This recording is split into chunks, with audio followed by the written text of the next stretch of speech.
Gravitation question number 4 for JEE mains and NEET. देखते हैं question में क्या फाइंड करना है।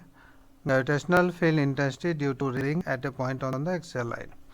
यहाँ पर रिंग दिया हुआ है जिसका मास m है, रेडियस r है, एक डिस्टेंस पे हमें पता करना है। ठीक है, तो हम क्या करते हैं कि एलिमेंट्री और इसकी वजह से मान लो हमें इंटेंसिटी निकालना है। इसका मास मान लो dm है। तो ग्रेविटेशनल फील्ड इंटेंसिटी होता क्या है, 1 kg के मास पे जो फोर्स लगता है, यूनिट मास पे लेते हैं तो यूनिट मास यानी 1 kg के ऊपर। तो हमें पता है कि ग्रेविटेशनल फील्ड इंटेंसिटी जो होगा यहाँ पे जो कि 1 kg के ऊपर लगेगा, इसका डायरेक्शन इधर होगा, इधर की तरफ होगा। इसका यदि कंपोनेंट ब्रेक करें, ये मान लो थीटा एंगल है, तो यहाँ पे इसके वजह से मान लो इंटेंसिटी डी ले लेते हैं।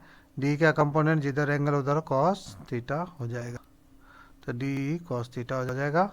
यहाँ पे vertical component D sine theta हो जाएगा। जब हम इधर एक एलिमेंट्री पार्ट कंसीडर करेंगे तो उसका भी एक कंपोनेंट इधर की तरफ डी साइन थीटा होगा, इधर की तरफ डी कॉस थीटा होगा। तो डी साइन थीटा जो होगा आउट कर देगा, डी कॉस थीटा वाला बेसिकली जो होगा इसमें ऐड होगा। यानी हमें इंटेंसिटी यदि निकालना है इस छोटे से पार्ट की वजह से इंटेंसिटी, तो कितना हो जाएगा, डी ई कॉस थीटा करना है। यानी पूरे रिंग की वजह से निकालना है इंटेंसिटी, तो हमें क्या करना चाहिए, पूरे वजह से निकालना है तो हमें करना पड़ेगा डी ई कॉस थीटा का इंटीग्रेशन। क्योंकि वर्टिकल कंपोनेंट कैंसिल हो गया तो सिर्फ हॉरिजॉन्टल कंपोनेंट रहेगा, तो डी कॉस थीटा का इंटीग्रेशन करेंगे। वैल्यू कितना हो जाएगा, जी इंटू डी एम इंटू 1, ये तो 1 ही होता है, बाय आर स्क्वायर। ये डिस्टेंस कितना होगा, ये आर है, ये एक्स है, तो ये पाइथागोरस थ्योरम से हो जाएगा under root r square plus x square.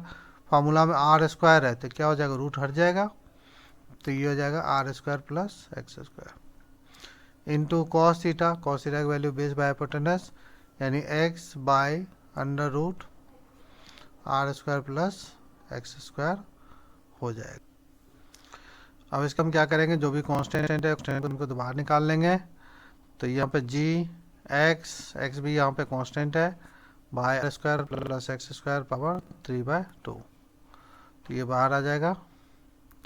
और सिर्फ यहाँ पे इंटीग्रेशन जो होगा डीएम का होगा, तो डीएम का इंटीग्रेशन तो एम ही होता है। टोटल मास देखें तो कितना है, एम है इसका, तो 0 से एम हो जाएगा।